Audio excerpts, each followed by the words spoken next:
رمضان شہر القرآن ہے۔ اللہ تعالیٰ نے رمضان کے مہینے کی جو تعریف کی ہے وہ قرآن کے نزول سے کی ہے۔ اسی لیے بعض سلف کے بارے میں آتا ہے کہ رمضان کا مہینہ جب داخل ہوتا تو وہ دیگر تمام علمی کتابیں چھوڑ کے وہ قرآن کی طرف متوجہ ہوتے تھے۔ امام ابوبکر رحمہ اللہ فرماتے ہیں کہ رجب بیج بونے کا مہینہ ہے، شعبان اس کو پانی دینے کا مہینہ ہے، اور رمضان اس کھیتی کو کاٹنے کا مہینہ ہے۔ تو تم میں سے سب سے بہترین کون ہے؟ جو من تعلم القرآن، جو قرآن کا علم حاصل کرتا ہے اور اس کو سکھاتا ہے۔ انس بن مالک فرماتے ہیں کہ نبی صلی اللہ علیہ وسلم نے فرمایا کہ اللہ تعالیٰ کے کچھ اہل ہیں، اللہ والے ہیں۔ صحابہ نے پوچھا کون ہے اللہ کے رسول؟ فرمایا اہل القرآن، یقال لصاحب القرآن، صاحب قرآن کو کہا جائے گا قیامت والے دن کہ قرآن پڑھو اور درجات اوپر چڑھتے جاؤ، تمہاری آخری منزل وہی ہوگی جو آخری آیت تم تلاوت کرو گے۔ ابن عباس رضی اللہ تعالیٰ عنہما فرماتے ہیں کہ میں سورہ بقرہ اور سورہ آل عمران ترتیل کے ساتھ اور تدبر کے ساتھ پڑھوں، یہ مجھے زیادہ بہتر ہے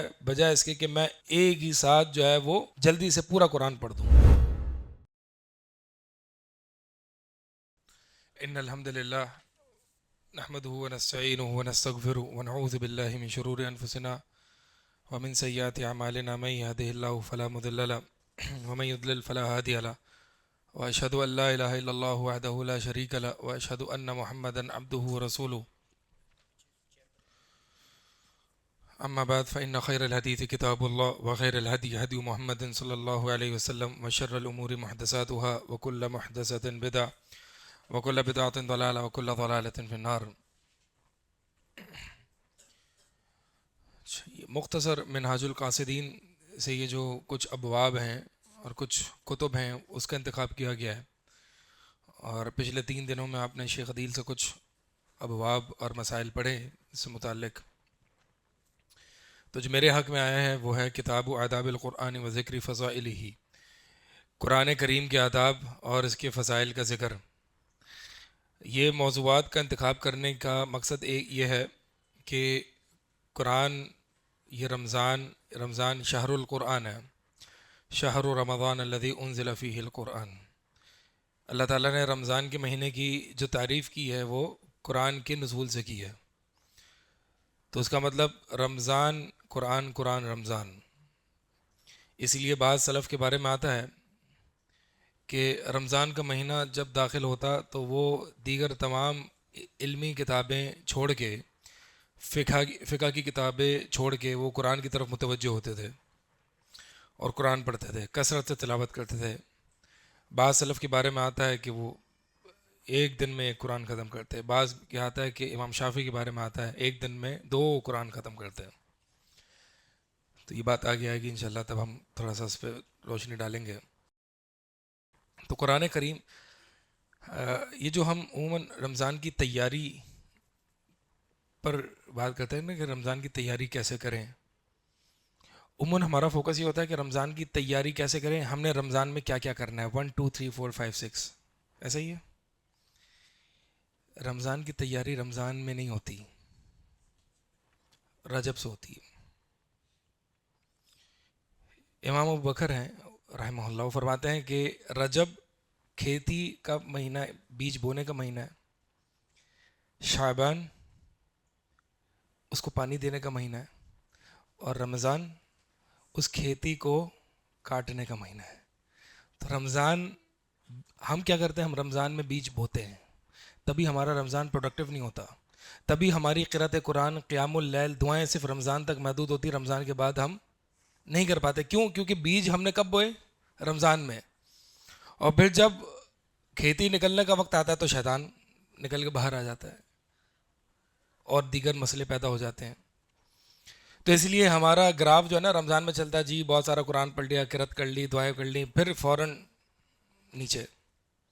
اس کی وجہ کیا ہوتی ہے؟ کیونکہ ہم رمضان کی تیاری رمضان میں کرتے ہیں۔ سمجھ آ رہی ہے بات یا نہیں آ رہی؟ اگر آپ چاہتے ہیں کہ رمضان کا اثر پورا سال رہے تو یہ طریقہ اپنانا ہوگا۔ چلیں اب سمجھ میں آ گئی، رجب تو نکل گیا، شعبان تو آدھا باقی ہے نا، ہاں شعبان تو آدھا باقی ہے۔ نبی صلی اللہ علیہ وسلم کیوں شعبان میں زیادہ روزے رکھتے تھے؟ سید عائشہ فرماتی ہے، ایک روایت میں آتا ہے پورا شعبان روزے رکھتے تھے، بعض روایت میں آتا ہے اکثر شعبان، گویا کہ پورا شعبان روزے رکھتے، کیونکہ یہ شعبان کے روزے یہ سنن رواتب کی طرح ہیں. نماز فجر ظہر سے پہلے جو 4 رکعت ہیں یہ کیا ہے؟ سنن رواتب ہیں. ظہر کے بعد 2 رکعت یہ کیا ہے؟ سنن رواتب ہیں. یعنی آپ دیکھیں گے نماز کیا ہے، نماز کا جو فرض ہے وہ سنن رواتب کے بیچ میں ہوتی ہے. کیونکہ جب انسان 4 رکعت سنت پڑھے گا تو فرض میں تقویت حاصل ہوگی. آپ یہ نوٹ کیجئے گا کہ جب آپ ظہر کے لیے مسجد میں جلدی جائیں گے تو 4 رکعت پڑھیں گے یا 2 رکعت پڑھیں گے، جو بھی اللہ توفیق دیتا ہے آپ کو، تو وہ جو امام کے ساتھ فرض پڑھیں گے اس کی کیفیت الگ ہوگی. یہی بات رمضان کی ہے کہ رمضان فرض روزے رکھنے سے پہلے شعبان میں 2 کام کرنے ہیں. تلاوت قرآن کا اپنے آپ کو کثرت سے عادی بنانا ہے، اور دوسرا روزے رکھنے ہیں. لیکن ہم یہ دونوں کام نہیں کر رہے. ہم اچانک سے سٹارٹ ہوتا ہے رمضان میں 5-10 دن کا بوسٹ ملتا ہے، پھر ڈکلائن آ جاتا ہے. کیوں؟ کیونکہ ہم نے تیاری پہلے سے نہیں کر کے رکھی ہوئی، اپنے نفس کو پہلے سے مضبوط نہیں کیا ہوا اس چیز کے لیے. سمجھ آ رہی ہے؟ چلے 15 دن رہ گئے نا انشاءاللہ. 15 دن بھی نہیں، اب ہیں 20 دن ہیں، 21 دن ہیں، 19 دن ہیں، جتنے بھی ہیں، تو روزہ رکھنا شروع کر دیں. سردی کے روزے اور قرات تلاوت قرآن میں یعنی اس کا ایک سٹیمنا ہوتا ہے. بہت سے لوگ کیا ہوتا ہے کہ رمضان سے ہی تلاوت قرآن کی کثرت کرتے ہیں، پہلے دن 2 پارے پڑھ لیے، 3-4، پھر بور ہونا شروع ہو جاتے ہیں. کیوں؟ کیونکہ اس کا سٹیمنا ہی نہیں بنا ہوا ہوتا. وہ کیسے آگے چلے گا؟ سٹیمنا کب سے بنانا ہے ہم نے؟ رجب سے. رجب تو نکل گیا، تو آج سے بنا لیں انشاءاللہ. ٹھیک ہے؟ بالکل چھلانگے نہ ماریں. یہ چھلانگے مارنا جو ہے نا، یہ جذباتی لوگوں کا کام ہے. جی 3 پارے پڑھ لیے، 4 پارے پڑھ لیے، پھر اچانک سے آدھے پارے پہ آ گئے. چھلانگے نہ لگائیں. رمضان میں اکثر لوگ یہ کر رہے ہوتے ہیں کیونکہ تیاری پہلے نہیں ہوئی ہوتی ہے. خیر، تو یہ موضوعات آپ کے سامنے. ہماری کوتاہی، ہماری غلطی کہ ہم جو ہے وہ نصف شعبان میں لے کے بیٹھے ہوئے ہیں. شعبان کی شروع میں ہونے چاہیے تھے. اب یہ عبارت ہے، یہ تمام باتیں ہیں، میں انشاءاللہ اس کا خلاصہ پیش کروں گا. باقی رہی بات یہ کہ آپ کے ذہن میں شاید ایک سوال آ سکتا ہے کہ نصف شعبان کے بعد نبی اللہ صلی اللہ علیہ وسلم نے روزہ رکھنے سے منع فرمایا ہے. تو اول تو یہ کہ حدیث ضعیف ہے. امام احمد نے، یحییٰ بن معین رحمہ اللہ اور دیگر محدثین نے اس روایت کو ضعیف قرار دیا ہے. اور اگر بعض محدثین نے اس کو صحیح بھی کہا ہے تو اس سے مراد جو ہے وہ، یعنی بعض علماء کہتے ہیں کہ نصف شعبان سے روزے کی ابتدا کرنا. تو لیکن بہرحال یہ زیادہ صحیح بات ہے، کیونکہ نبی صلی اللہ علیہ وسلم نے یعنی شعبان میں جتنے روزے رکھے اتنے کسی مہینے میں نہیں رکھے. تو اس میں نصف شعبان کے بعد بھی آتے ہیں. ہاں، جو منع ہے وہ یہ ہے کہ رمضان سے 1-2 دن پہلے روزے نہیں رکھنے، اور یوم شک کا روزہ نہیں رکھنا. یہ فقہ کی باتیں، یہ اپنی جگہ وہ ہیں. تو مقصد یہ ہے کہ یہ پریشان نہ ہو جائیں آپ کہ بھائی بھی تو نصف شعبان آ رہا ہے، تو نصف شعبان کے بعد جو ہے وہ آپ صلی اللہ علیہ وسلم نے روزے رکھنے سے منع کیا ہے. تو صحیح بات یہ ہے کہ یہ روایت ضعیف ہے، تو روزے رکھیں انشاءاللہ. آخری 1-2 دن جو ہے وہ اس کو چھوڑ دیں. اللہ یہ کہ نبی اللہ صلی اللہ علیہ وسلم نے فرمایا، اللہ یہ کہ جس کی عادت ہے، جیسے کہ 29ویں شعبان جو ہے وہ پیر کو آ جاتی ہے اور پیر کے روزے آپ رکھتے ہیں تو پھر آپ رکھ لیں. چلیں، کتاب آداب القرآن الکریم و ذکر فضائلہ، قرآن کریم کے آداب. اب قرآن ہم پڑھ تو لیتے ہیں لیکن پڑھنے کا ڈھنگ نہیں آتا، طریقہ نہیں آتا، تو قرآن فائدہ نہیں دیتا. تو قرآن پڑھنے کے آداب کیا ہیں، اس سے پہلے فضائل کیا ہیں، تاکہ ہم موٹیویٹ ہوں، ہمیں رغبت ملے. قرآن کریم کے فضائل، اس کے فضیلت کے لیے اتنی ہی بات کافی کہ انہ کلام اللہ، کہ اللہ کا کلام ہے. اس سے بڑی کوئی فضیلت ہو سکتی ہے؟ آپ کے رب کا کلام ہے. آپ یہ بات نوٹ کیجئے گا، جب آپ قرآن کھولیں اعوذ باللہ من الشیطان الرجیم پڑھیں، اور پھر اس ذہنیت کے ساتھ اور اس مائنڈ سیٹ کے ساتھ آپ پڑھیں گے یہ اللہ تعالیٰ کا حقیقی کلام ہے، حرف اور صوت کے ساتھ اللہ تعالیٰ نے آواز کے ساتھ یہ کلام کیا ہے. آپ دیکھیں گے کہ آپ کی پڑھنے کی کیفیت یہ الگ ہوگی. آپ جب کسی سے بہت محبت کرتے ہیں یا اسے بہت اہمیت دیتے ہیں تو اس کا عام کلام بھی آپ بہت دیکھ کے سوچ سمجھ کے بار بار پڑھتے ہیں نا. تو اللہ تو وہ ذات ہے جس سے ہم سب سے زیادہ محبت کرتے ہیں. اس شعور اور اس ذہنیت اور اس مائنڈ سیٹ کے ساتھ پڑھیں کہ یہ اللہ تعالیٰ کا کلام ہے. آپ دیکھیں وہ کلام کی پڑھنے کی جو لذت آئے گی وہ آپ سوچ نہیں سکتے. تو یہ اللہ کا کلام ہے، سب سے اس سے بڑی کوئی فضیلت نہیں ہے. اور یہ اہل سنہ کا عقیدہ ہے کہ القرآن کلام اللہ غیر مخلوق، یہ مخلوق نہیں ہے جیسے کہ اہل بدعت کہتے ہیں. اور اللہ تعالیٰ نے قرآن میں ہی قرآن کی کئی جگہ تعریف کی ہے. وَهَذَا كِتَابٌ أَنزَلْنَاهُ مُبَارَكٌ، کہ یہ کتاب انزلناہ یہ ہم نے نازل کی ہے، یہ مبارک کتاب ہے، بابرکت ہے. ہم پتہ نہیں کہاں کہاں کن کن چیزوں میں برکت ڈھونڈتے ہیں، قرآن خود بابرکت کتاب ہے، اس کو نہیں دیکھتے. ان هذا القرآن یہدی للتی ہی اقوم، بلا شبہ یہ قرآن اس راستے، اس چیز کی طرف رہنمائی کرتا ہے کہ جو سب سے زیادہ مضبوط ہے. یعنی انسان کے کوئی بھی پریشانی ہے زندگی میں، گھریلو، معاشی، ہر اعتبار سے اس کا حل کہاں ہے؟ قرآن میں. للتی ہی اقوم، اور صرف اس کا حل نہیں، بہترین اور سب سے اعلیٰ حل قرآن میں موجود ہے. پڑھیں تو صحیح، ہم سمجھیں تو ہمیں پتہ چلے گا. لا یأتیہ الباطل من بین یدیہ ولا من خلفہ، قرآن اتنی مضبوط اور محکم کتاب ہے کہ نہ کوئی آگے سے اس کے پاس آگے کوئی چیز اس میں زیادتی کہہ سکتی ہے، نہ کوئی پیچھے سے اس کے، یعنی قرآن میں آ کے اس کا کوئی عیب ظاہر کر سکتی ہے، اس میں کمی واقع کر سکتی ہے. قرآن مکمل کتاب ہے. نبی علیہ الصلوۃ والسلام کی حدیث ہے خیرکم من تعلم القرآن وعلمہ. آپ سنتے ہیں یہ حدیث، بلکہ کئیوں کو تو یہ حدیث عربی میں بھی یاد ہوتی ہے، ٹھیک ہے، جیسے کہ انما الاعمال بالنیات، یہ عربی میں ہر عام اور خاص کو یاد ہوتی ہے. اسی طرح یہ بھی. تو تم میں سے سب سے بہترین کون ہے؟ جو من تعلم القرآن، جو قرآن کا علم حاصل کرتا ہے اور اس کو سکھاتا ہے. تو قرآن کا علم حاصل کرنا یقین، اور یہ جو آداب قرآن ہے، علوم القرآن، یہ سیکھنا، یہ بھی قرآن کا علم حاصل کرنا ہی ہے. انس بن مالک رضی اللہ تعالیٰ عنہ فرماتے ہیں کہ اچھا یہ پچھلی حدیث میں، خیر یعنی بہتر کس اعتبار سے، کس اعتبار سے بہتر ہے؟ جو قرآن کی تعلیم دے رہا ہے یا لے رہا ہے یا اور دے رہا ہے وہ بہتر ہے، سب سے زیادہ بہتر ہے. کس اعتبار سے؟ ہر اعتبار سے.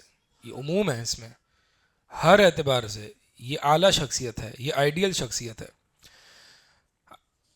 انس بن مالک فرماتے ہیں کہ نبی صلی اللہ علیہ وسلم نے فرمایا کہ اللہ تعالیٰ کے کچھ اہل ہیں، اللہ والے ہیں. ان للہ اہلین من الناس. اہل کس کو کہتے ہیں؟ یعنی جو خاص بندے ہوتے ہیں، چنیدہ بندے ہوتے ہیں. اللہ والے ہیں لوگوں میں سے کوئی. صحابہ نے پوچھا کون ہے اللہ کے رسول؟ فرمایا اہل القرآن ہم اہل اللہ و خاصتہ. یہ اللہ والے جو ہے نا، یہ اہل قرآن ہے، اور یہ اللہ خاص اللہ والے اور اللہ تعالیٰ کے خاص بندے ہیں. تو اب دیکھیں جو قرآن پڑھتا ہے وہ اللہ تعالیٰ کے نیک بزرگ، نیک اولیاء میں شمار ہو جاتا ہے. قرآن سے اپنا تعلق انسان اپنا بہتر رکھے. اچھا، قرآن سے تعلق کا مطلب یہ نہیں ہے کہ بس صرف یہ جو قرآن مصحف ہے اس سے تعلق ہو. یعنی قرآن کے معاون جتنے علوم ہیں نا، یا قرآن کو سمجھنے میں جتنے علوم درکار ہیں، وہ کون کون سے ہیں؟ قرآن پڑھنے کے لیے، سمجھنے کے لیے آپ کو سب سے پہلے تو حدیث چاہیے. تو حدیث پڑھنا، کوئی یہ کہہ سکتا ہے، اگر کوئی یہ کہے کہ حدیث پڑھنا قرآن پڑھنا نہیں ہے یا قرآن سمجھنا نہیں ہے، یہ غلط بات ہے. تو حدیث پڑھنا یہ در حقیقت قرآن سمجھنا ہے، کیونکہ حدیث قرآن کی وضاحت ہے. اسی طرح علوم القرآن، علوم التفسیر اور اصول التفسیر، یہ تمام علوم جو ہے وہ علوم القرآن میں آتے ہیں. یہ اللہ والے ہیں، اللہ کے خاص لوگ ہیں. اچھا، یہ جو اگلی حدیث ہے نا وہ ضعیف ہے کہ اللہ تعالیٰ اس کو عذاب نہیں دیتا جس کے دل میں قرآن ہوتا ہے. صحیح بات، یہ موقوف روایت ہے، یہ موقوف روایت ہے، یعنی صحابی تک موقوف ہے، اور یہ جو ہے وہ حدیث نہیں ہے. معنی صحیح ہے، البتہ معنی صحیح ہے. یہ ابو امامہ رضی اللہ تعالیٰ عنہ کا قول ہے. اگلا جو ہے، اگلی حدیث ہے ابن عمر رضی اللہ تعالیٰ عنہما کی. سنن ترمذی کی حدیث ہے، صحیح حدیث ہے، امام ترمذی نے اس کو صحیح کہا ہے. کیا ہے حدیث؟ کیا ہے؟ یقال لصاحب القرآن، صاحب قرآن کو کہا جائے گا کب؟ قیامت والے دن. اقرأ ورتقی ورتل، کہ قرآن پڑھو اور درجات اوپر چڑھتے جاؤ. ورتل، اور قرآن کو ترتیل کے ساتھ پڑھو، جیسے کہ تم دنیا کی زندگی میں ترتیل کے ساتھ پڑھتے تھے. تمہاری آخری منزل وہی ہوگی کہ جو آخری آیت تم تلاوت کرو گے. پہلی بات اس حدیث کے سمجھنے میں، صاحب قرآن کون ہوتا ہے؟ صاحب الشیء، یعنی کسی چیز کا صاحب ہونا، یعنی اس کا ساتھی ہونا ہمیشہ کا. یعنی کوئی ہفتے میں 1-2 دن قرآن پڑھ لے تو اس کو صاحب قرآن نہیں کہا جاتا. صاحب قرآن یعنی جو قرآن سمجھتا ہے، پڑھتا ہے، روز مرہ کی بنیاد پر اس کا روٹین ہے تلاوت قرآن کا، فہم قرآن کا، تدبر قرآن کا، قرآن کی مجالس کا، علم کی مجالس کا، اس کو کہا جاتا ہے یہ صاحب قرآن ہے. اولئک اصحاب الجنہ، یہ کہا جاتا ہے نا کہ یہ جنت کے اصحاب ہیں. کیا مطلب؟ کبھی کبھی جنت میں رہیں گے، ہمیشہ جنت میں رہیں گے. تو صاحب الشیء یہ تب کہا جاتا ہے کہ جب اس کا گہرا ہمیشہ کا تعلق ہو. تو صاحب قرآن کا مطلب یہ ہے جو عمل بھی کرتا ہے قرآن پر، جو تلاوت کرتا ہے، اس کو سمجھتا ہے، یہ صاحب قرآن ہے. اچھا، اب اس سے قیامت والے دن کیا کہا جائے گا؟ قرآن کی تلاوت کرو اور اوپر کو چڑھتے جاؤ، ورتل، اور قرآن کو ترتیل کے ساتھ پڑھو. ترتیل کے ساتھ پڑھنے کا مطلب کیا ہے؟ ٹھہر ٹھہر کے، آہستہ آہستہ، حروف کی ادائیگی کے ساتھ صحیح طرح سے. الحمد للہ رب العالمین، وقف. الرحمن الرحیم، وقف. مالک یوم الدین، الحمد للہ رب العالمین الرحمن الرحیم مالک یوم الدین، ایاک نعبد و ایاک نستعین. یہ ترتیل نہیں ہے. صحیح ہے؟ اور اس طریقے سے پڑھنا بھی نہیں چاہیے. ہاں، اب اگر انسان قرآن دوہرا رہا ہے تو حروف کی ادائیگی کم سے کم صحیح ہو، لحن نہ ہو کہ معنی تبدیل ہو جائے. اچھا، ایک اور حدیث ہے، اور حدیث جو ہے اس کا خلاصہ بتا دیتا ہوں. بریدہ رضی اللہ تعالیٰ عنہ سے مروی ہے کہ نبی صلی اللہ علیہ وسلم نے فرمایا کہ قرآن کل کو قیامت والے دن اپنے پڑھنے والے سے ملاقات کرے گا. جب قبریں کھلیں گی، پھٹیں گی، اور لوگ جوک در جوک جو ہیں وہ اپنی قبروں سے نکلیں گے، تو قرآن اس حال میں اپنے پڑھنے والے اپنے ساتھی سے ملاقات کرے گا. اور اس کی کیفیت کیا ہوگی؟ وہ قرآن ایک انسان کی شکل میں ہوگا، کالرجل الشاحب، تھکا ہوا انسان جس کا رنگ تبدیل ہوا ہو. اچھا، یہ علماء فرماتے ہیں کہ قرآن اس حالت میں کیوں ملے گا؟ یعنی ایسا بندہ کہ جس کا رنگ تبدیل ہوا ہو، گویا کہ اس صاحب قرآن سے تشبیہ ہے کہ جس نے قرآن پر عمل کر کے وہ تھک چکا ہو. قرآن پر عمل، روزے رکھنا، قیام اللیل کرنا، گویا کہ یہ قرآن اپنے صاحب کو عمل کروا کے، آخرت کی فکر کروا کے انسان کا رنگ تبدیل کر دیتا ہے. قرآن کل اس حالت میں اپنے پڑھنے والے سے ملے گا. فیقول، تو آج جو قرآن پڑھنے والے کو بنا دیتے نا معیار کہ یہ قرآن پڑھنے والا بڑا جو ہے وہ سوٹڈ بوٹڈ اور فل، یعنی لائٹ جل رہی ہوتی ہیں، فل ایکو سسٹم اور یہ تمام چیزیں چل رہی ہوتی ہیں، یعنی ایک حد تک تو یہ صحیح ہے، لیکن اس کے اوپر کوئی اثر نظر نہیں آ رہا. بس تجوید اور قرات، اور اس میں اس کے اوپر عمل نہیں ہے، کوئی قیام اللیل نہیں ہے، کوئی روزے نہیں ہیں، کوئی اس پر عمل نہیں ہے. یعنی آج تو ایسے قرآ آ گئے ہیں جن کے چہروں پر ڈاریوں کی رونق بھی نہیں، ایسے ایسے قرآ ہیں. تو قرآن کل اس حال میں ملے گا، تھکی ہوئی حالت میں، اور اس کا رنگ اڑا ہوا ہوگا.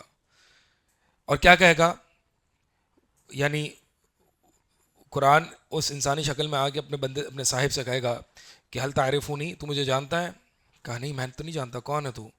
وہ کہے گا انا صاحبک القرآن، میں تیرا ساتھی قرآن ہوں، دنیا میں تیرا ساتھی رہا ہوں.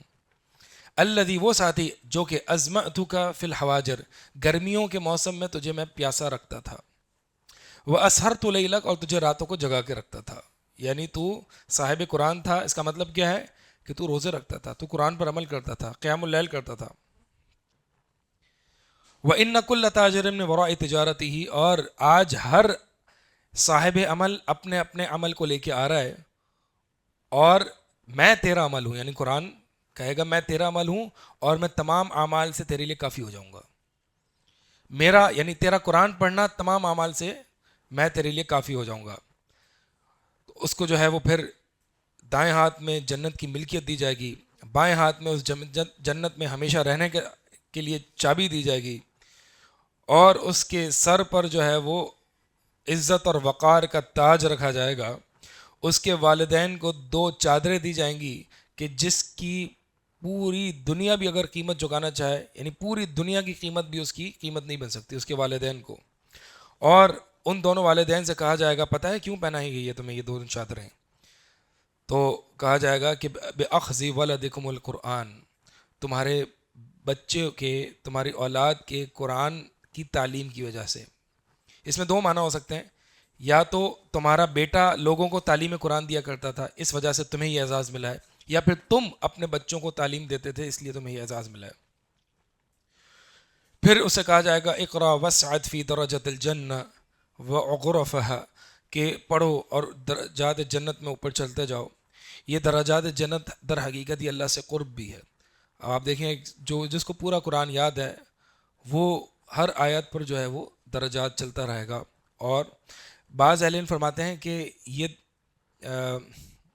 امام طبی رحمہ اللہ فرماتے ہیں کہ ایسا نہیں ہے کہ آخری آیت پر اس کے درجات میں بلندی ختم ہو جائے گی، نہیں، جیسے کہ دنیا میں قرآن ختم کرتا فوراً سے سورہ فاتحہ، سورہ بقرہ، یعنی بریک نہیں ہوتا تھا۔ ایک صاحب قرآن جو ہے وہ کبھی بھی بریک نہیں لیتا کہ جی آج قرآن ختم ہوا چلو اب میں ایک ہفتے کا بریک لے رہا ہوں، نہیں۔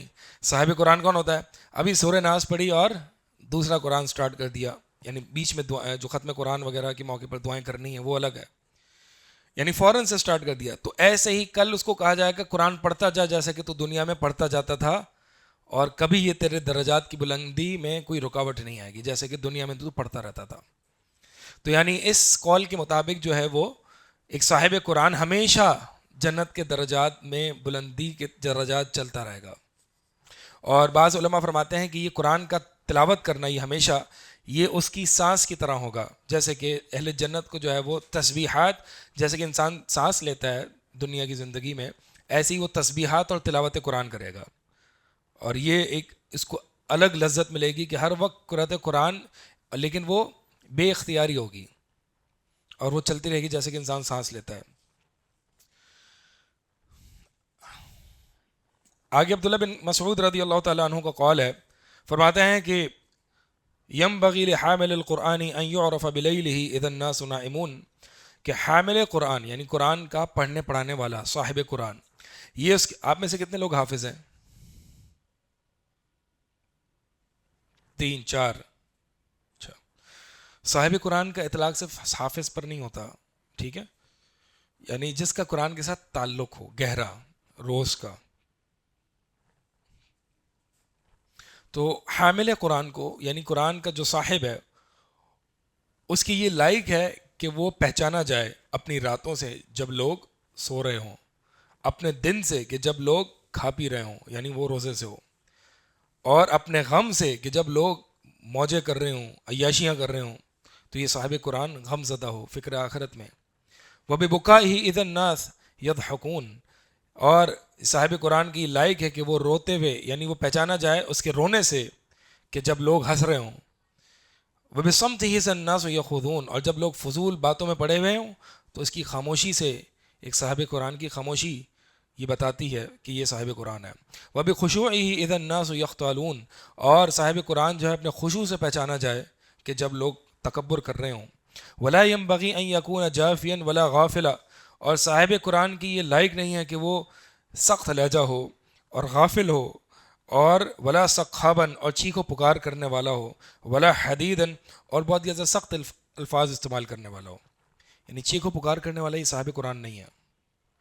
کیا بات ہے کہ رمضان میں ہم روزے بھی رکھتے ہیں اور قرآن بھی زیادہ سے زیادہ پڑھتے ہیں، لیکن پھر چیخ و پکار بھی کر رہے ہوتے ہیں، چلا رہے ہوتے ہیں، اور ان چیزوں سے نہیں پہچانے جاتے۔ تو اس کا مطلب یہ ہے کہ قرآن کا ہم پر کوئی اثر نہیں ہو رہا۔ تو اگر آپ چاہتے ہیں کہ آپ اپنے آپ کو پرکھیں کہ میں صاحب قرآن ہوں یا نہیں، تو یہ پیمانہ ہے، لوگوں سے آپ ہٹ کے ہوتے ہیں، لوگ ایک طرف ہوتے ہیں، آپ ایک طرف ہوتے ہیں، لوگوں کا ٹرینڈ ایک طرف ہوتا ہے، آپ ٹرینڈ سے ہٹ کے ہوتے ہیں، آپ غریب ہوتے ہیں۔ کن فی الدنیا کا انک غریب او عابر السبیل، دنیا میں ایسے رہو جیسے کہ انجان ہو یا راہ گزر، آپ انجان کی طرح ہوتے ہیں، یہ صاحب قرآن ہوتا ہے۔ صحیح ہے؟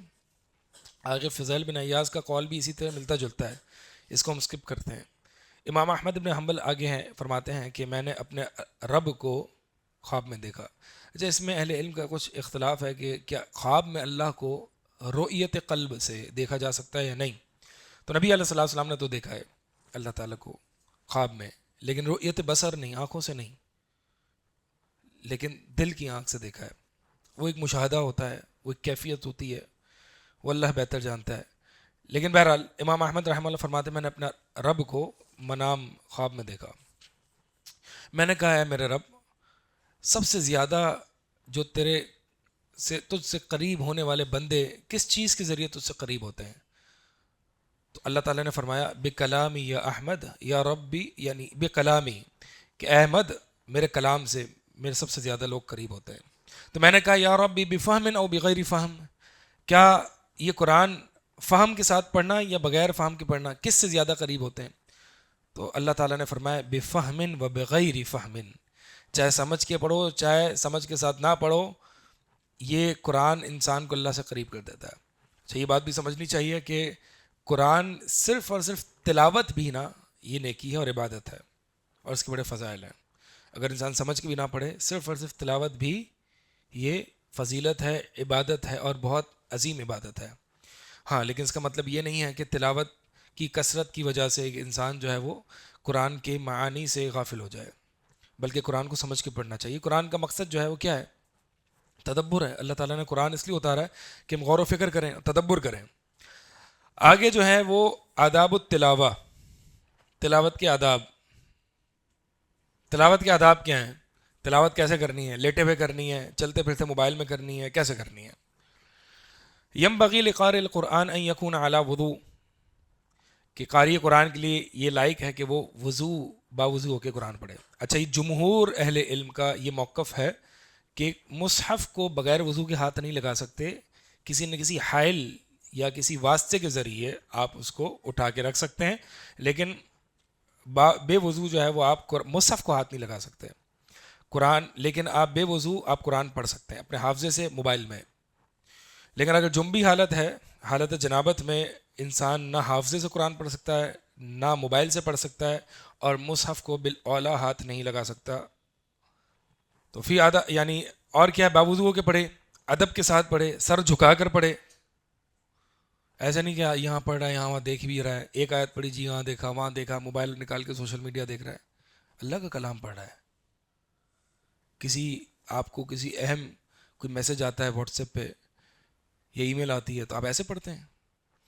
تو لہٰذا اللہ کا کلام پڑھیں، اس کو عزت دیں تو پھر وہ کچھ نہ کچھ آپ کو دے گا.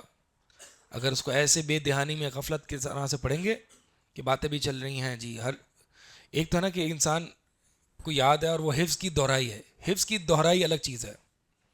ایک ہے تلاوت قرآن باقاعدہ مصحف کھول کے اب بیٹھنا، اس کے آداب ہیں، ٹھیک ہے. ورنہ تو انسان چلتے پھرتے پڑھ سکتا ہے، گاڑی چلاتے ہوئے، موٹر سائیکل چلاتے ہوئے، کھانا پکاتے ہوئے. یہ دہرائی قرآن کی دہرائی ہے جو کہ حافظ ہے. غیر متربع ولا متکئن، یعنی متربع کس کو کہتے ہیں؟ کون بیٹھا ہوا، یعنی پلاٹھی مار کے بیٹھنا جو ہے نا، کراسڈ لیگز نہیں، کیا کہتے ہیں اس کو؟ چوکڑی مار کے بیٹھنا. ہاں یہ ہے، یہ سنا ہے، چوکڑی مار کے بیٹھنا، پلاٹھی مار کے بیٹھنا، کراس لیگز بیٹھنا، یہ نہیں، ایسے نہیں بیٹھنا. ٹھیک ہے، تشہد کی کیفیت میں بیٹھیں، عزت اور ادب دیں. اور متکئن، ٹیک لگا کے نہیں، یوں بیٹھیں، جیسے کہ اہمیت دیں. ٹھیک ہے. ولا جالسا علی ہیئۃ المتکبر، متکبر شخص کی طرح نہ بیٹھیں، گردن بھی اونچی ہے اور یوں ٹیک لگا کے جو ہے وہ یوں پڑا، ایسے نہیں. اللہ کا کلام طریقے سے ادب و احترام کے ساتھ پڑھیں.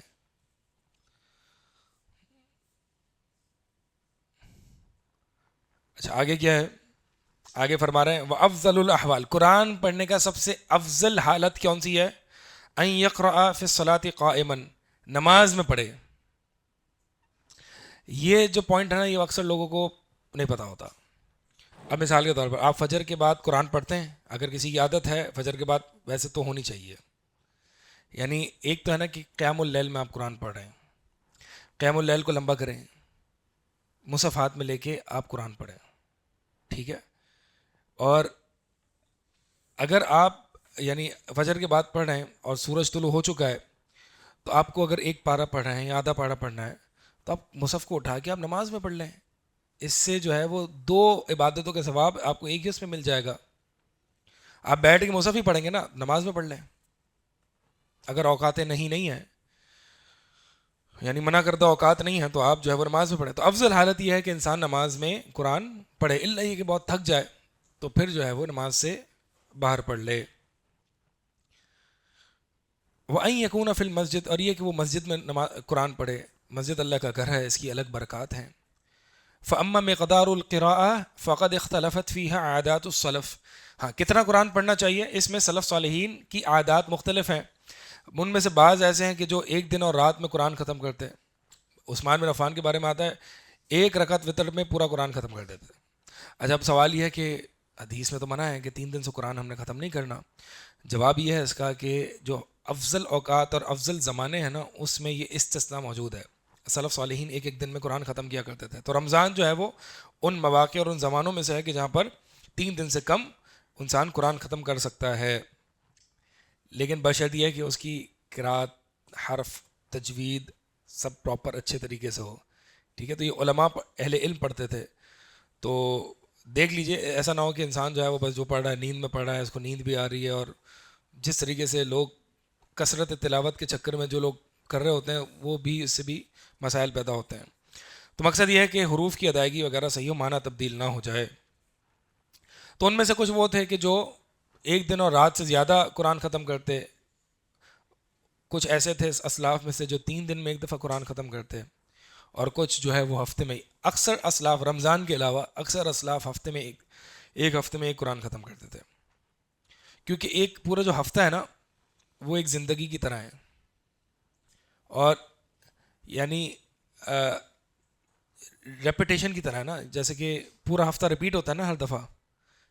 ٹھیک ہے، تو گویا کہ آپ کا نیا دن نئی بگننگ ہے جو کہ جمعے کا دن ہے. جمعے کا دن اسی لیے زیادہ عبادات کرنا، سورہ کہف پڑھنا، دعائیں کرنا. کیونکہ اگر آپ نے اپنا جمعے کو اچھا کر دیا تو آپ کا پورا ہفتہ جو ہے وہ نورانی گزرے گا. سورہ کہف پڑھیں گے تو پورا ہفتہ کیا ہوگا؟ اللہ کی طرف سے نور عطا ہوگا. ٹھیک ہے، جمعے سے جمعہ انسان اگر باقاعدگی سے جمعہ پڑھتا ہے تو جمعے سے جمعے انسان کے گناہ معاف ہوتے ہیں، درجات بلند ہوتے ہیں. تو یہ جمعہ ایک طریقے سے آپ کا پورا ہفتہ کیسے گزرے گا یہ آپ کا جمعہ ڈیسائیڈ کرے گا. سمجھ آ رہی ہے؟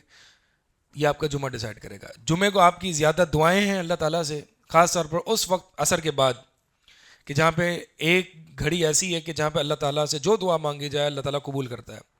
اور پھر درود کا اہتمام ہے، سورہ کہف کا اہتمام ہے، مسجد میں جلدی آنے کا اہتمام ہے، خطبہ سننے کا، نماز پڑھنے کا، نئے کپڑے اچھے کپڑے پہننے کا، غسل کرنے کا. یہ پورا ایک جمعے کی ایک، اگر ہم طریقے سے جمعے کو گزارنے لگے نا تو جمعے تک جو ہے وہ آپ کو یہ ساری عبادات کریں.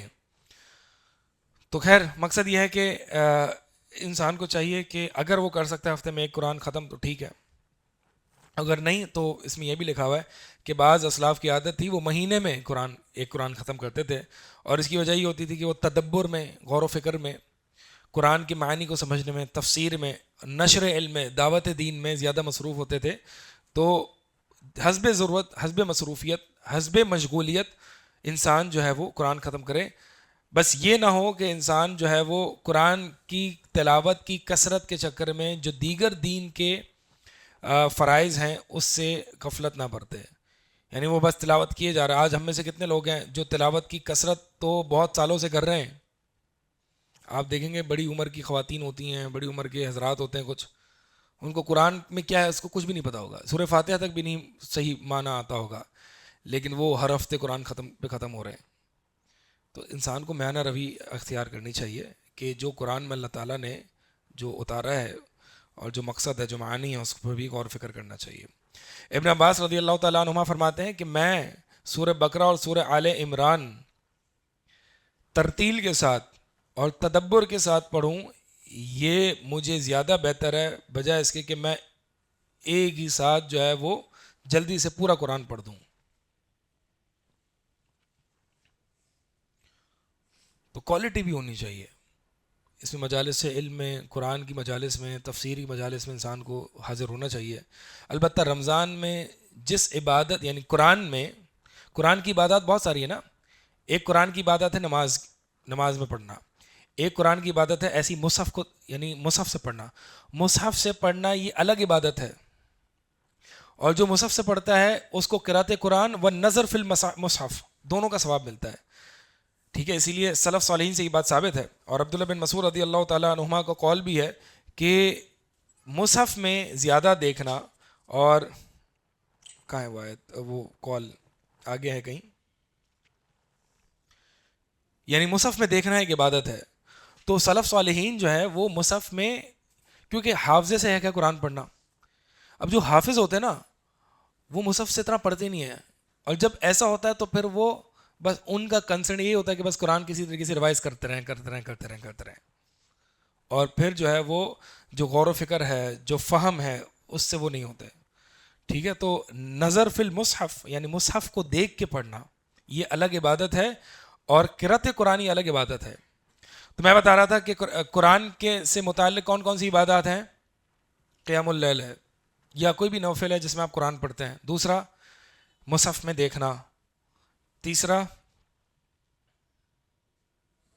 قرآن پر مشتمل اذکار جیسے کہ سورہ بقرہ کی آخری آیات ہیں. ٹھیک ہے. چوتھا قرآن کو سمجھنا, فہم, اس پر غور و فکر کرنا, مجالس سے قرآن اور مجالس سے علم حاضر ہونا, یہ ساری قرآن سے متعلقہ عبادات ہیں. رمضان میں ان قرآن سے متعلقہ عبادات میں سب سے زیادہ جو آپ کا حصہ ہوگا وہ کثرت تلاوت کا ہوگا, تلاوت کی کثرت. دیگر آپ قرآن کی مجالس میں بھی حاضر ہوں گے, علم بھی حاصل کریں گے, قرآن کو سمجھ کے بھی پڑھیں گے, تفسیر بھی دیکھیں گے, لیکن سب سے زیادہ جو چیز غالب ہوگی وہ تلاوت کی کثرت ہوگی. کہ نبی علیہ الصلوۃ والسلام, اور بہت سے لوگ جو ہے نا وہ صرف رمضان میں دن میں قرآن پڑھتے ہیں, رات میں نہیں پڑھتے. حالانکہ نبی علیہ الصلوۃ والسلام کی سنت کیا ہے, جبریل امین روز رات کو رمضان میں رات میں آتے تھے اور قرآن کا مدارسہ چلتا تھا, دراسہ ہوتا تھا. نبی اللہ صلی اللہ علیہ وسلم سنا رہے ہیں, جبریل امین سن رہے ہیں, جبریل امین سنا رہے ہیں, یعنی یہ آپس میں ایک نبی اللہ صلی اللہ علیہ وسلم قرآن روز رات کو پڑھتے. اور جس سال آپ صلی اللہ علیہ وسلم کی وفات ہوئی تو آپ صلی اللہ علیہ وسلم کو جبریل امین نے 2 دفعہ جو ہے وہ دورہ قرآن کرایا.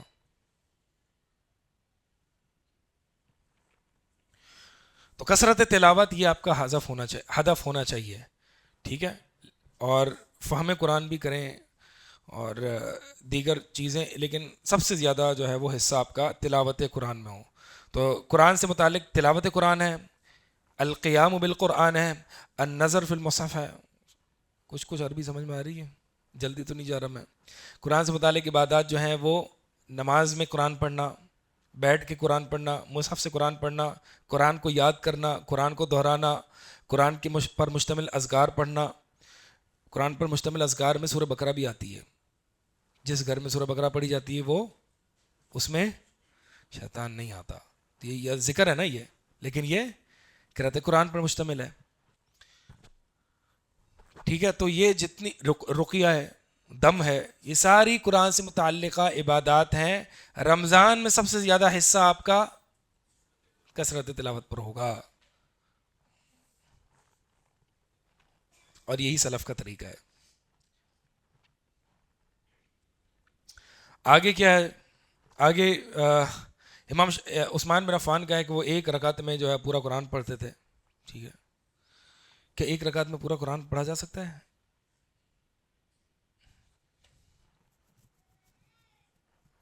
عشاء کے بعد سے آپ شروع کریں فجر تک. ہاں, بہرحال اسلاف کی برکتیں عجیب ہوتی تھیں. امام شافعی رمضان میں 60 قرآن ختم کرتے تھے ایک دن میں. 2 قرآن, یہ ہمارے اسلاف کی برکتیں ہوتی تھیں. آج ہی ہمیں برکتیں سمجھ میں نہیں آتی. صحیح ہے.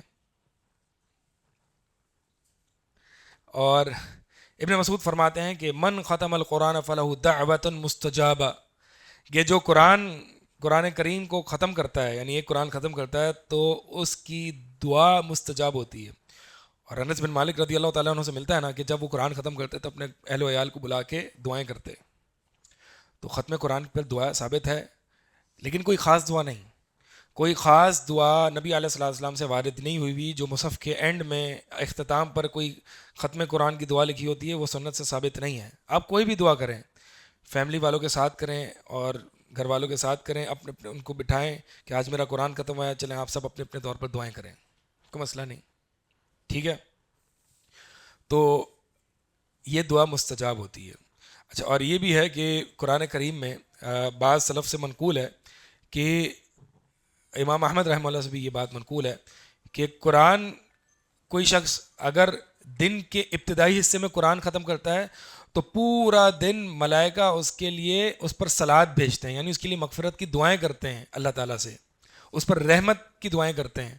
اور اگر کوئی شخص رات کے پہلے حصے میں قرآن ختم کرتا ہے تو پوری رات ملائکہ اس پر دعائیں رحمت اور مغفرت کرتے ہیں. ملائکوں کو کون حکم دیتا ہے مغفرت کی دعائیں کرنے کا؟ اللہ تعالیٰ. اللہ تعالیٰ کسی چیز کا حکم دے اور پھر اس کو قبول نہ کرے، ایسا ہو سکتا ہے؟ تو اس کا مطلب ملائکہ کی دعائیں مستجاب ہوتی ہیں.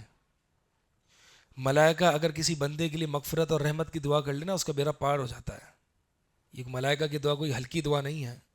تو لہٰذا یہ اسلاف سے یہ بات منقول ہے، صحابہ سے بھی ہے، یعنی اس میں کوئی نہ کوئی اصل موجود ہے. تو اس لیے اہل علم فرماتے ہیں کہ جب آپ کا قرآن ختم ہو رہا ہو تو کوشش یہ کرے یا تو دن کے پہلے حصے میں ہو یا رات کے پہلے حصے میں ہو. مثال کے طور پر آپ جو ہے وہ آپ کا عصر کے ٹائم قرآن ختم ہونے والا ہے، سورہ فلق تک پہنچ گئے آپ، یا جو بھی آخری پارے تک پہنچ گئے عصر کے ٹائم، تو اس کو بھی ختم نہ کریں. کب ختم کریں گے؟ مغرب کے بعد. یہ رات کا پہلا حصہ ہے. یہ مثال کے طور پر فجر سے پہلے آپ کا قرآن ختم ہونے والا ہے قیام اللیل میں، تو آپ کب ختم کریں گے؟ فجر کے بعد، تاکہ ملائکہ کا پورا دن آپ کی دعائیں ملتی رہیں. ٹھیک ہے؟ ہاں، اب آپ مثال کے طور پر عصر کے بعد، عصر پر آپ کا قرآن ختم ہونے والا ہے. ٹھیک ہے؟ تو اس کا مطلب یہ نہیں بس اب تو میں قرآن پڑھ نہیں سکتا، ہاتھ باندھ کے نہیں بیٹھ جائیں. اب واپس سے دوسرا قرآن شروع کر دیں سورہ فاتحہ سے. وہ والا جو ختم ہے نا وہ نہ کریں بھی. وہ کب کریں گے؟ مغرب کے بعد. تو اب یہ دیکھیں سلف کی فقہ کیسی ہے، یعنی وہ اتنے اجر و ثواب کے حریص کہ کسی نہ کسی طریقے سے، یعنی یہ ایک سمارٹ سوچ ہوتی ہے نا کہ قرآن پڑھنا ہے تو نماز میں پڑھنا ہے تاکہ دگنا ثواب ملے، قرآن پڑھنا ہے تو مصحف سے پڑھنا ہے تاکہ دگنا ثواب ملے، ختم کرنا ہے تو اس وقت کرنا ہے تاکہ پوری رات جو ہے وہ ملائکہ کی دعائیں ملتے رہیں. چلیں، باقی جو ہے وہ اذان ہوگی اور کچھ باتیں ہیں قرآن کے حوالے سے وہ باقی ہیں، وہ انشاءاللہ ہم کل کر لیں گے.